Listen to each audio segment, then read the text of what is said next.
Chairperson, distinguished delegates, ladies and gentlemen. My name is Vanessa Tsehaye. I am the niece of Tsehaye, a journalist and photographer who has been imprisoned without a trial in Eritrea since 2001. When following the world's reactions to the peace deal this summer, I started to think about what it takes for hope to die. My uncle was imprisoned because he lost hope. He was one of the brave members who fought for the country's independence, and after the war was won in 1991, rightfully expected democracy. In 2001, he, alongside other journalists, members of the Eritrean regime, who also had publicly demanded change, were imprisoned without a trial. In the beginning, he had hope. It was a new state, a new government. It was his comrades from the struggle. But that could only keep him hopeful for a short time. Because of the government's policies, behavior, and lack of democratic progress and commitment, he started to publicly push for change. Like I said, he was imprisoned in 2001 without a trial. The last time I interacted with Eritrean regime officials in this manner was at the African Commission on Human and People's Rights in Banjul, Gambia. The reply I got when I asked when the suffering was going to end was that the second the situation with Ethiopia was going to be resolved, once the border was demarcated, my uncle was going to be released and everything was going to change. That has been the government's official line since 2001 to justify everything that has happened since then. I'm not downplaying what governments have to deal with when facing threats to national security. It happens all the time. But you have to deal with it in a legal and proportionate manner. The Eritrean regime's response has neither been legal nor proportionate. The government has refused to implement the constitution. There hasn't been a legal declaration of emergency where their actions receive neither ex ante or ex post authorization. On top of that, the actions they were arguing was a reaction to the no peace, no war situation was grossly disproportionate.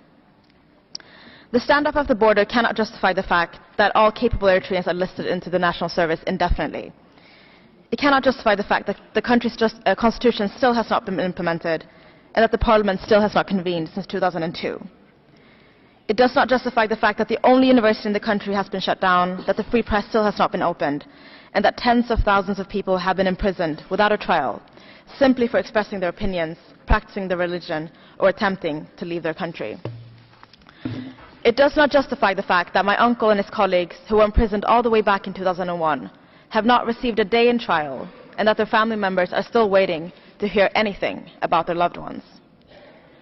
It is hard to understand how anyone could take their justification about the no war, no peace situation for their human rights atrocities seriously. And yet, peace made many hopeful. Governments, governmental institutions, and individuals, mostly diaspora-based Eritreans, congratulated the Eritrean regime and said that this would be the beginning of something new. This Saturday marked exactly 8 months since the peace deal. And the only changes that we have seen are business-related or diplomatic. The constitution has still not been implemented, national service is still indefinite, prisoners remain imprisoned, dissidence is still strictly forbidden. Interestingly enough, 8 months after the peace deal, the border has still not been demarcated, despite being the main justification that the government had used. On top of that, there has been no transparency around the details of the peace agreement. Isaias Afwerki has not addressed the people about the actual content, and he did not address the people directly until a TV interview in October, 3 months later. There has been no promises of democratic change, and still I read and hear about hope for this regime. So I am wondering, what does it take for hope to die? When the human cost of the Eritrean regime rule has been so high, and they have shown no signs of improvement, what makes so many people and governments around the world remain hopeful?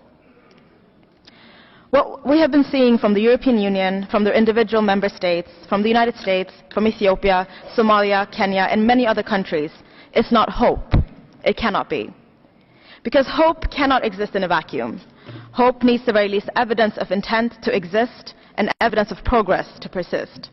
Hope has an expiration date, and in the Eritrean regime's case, it is long overdue. What we're seeing is simply the language of hope being used to camouflage self-interest at the expense of the well-being of the Eritrean people. My favorite law professor taught me to always apply the hurt test when analyzing social, legal, or political situations. If I do this, then who will be hurt? I urge you to do the same. I know this is not hope. So whatever it is that you have, whether it's personal, commercial, or geopolitical interest, I urge you to apply the hurt test. I urge you to think about my cousins who haven't seen their father in 18 years. I urge you to think about the people who remain in prison. I urge you to think about every single person in the National Service who are victims of sexual abuse and whose perpetrators are never taken to trial. I urge you to think about the Eritrean people and the impact your support has on the prolonging of their suffering. Thank you.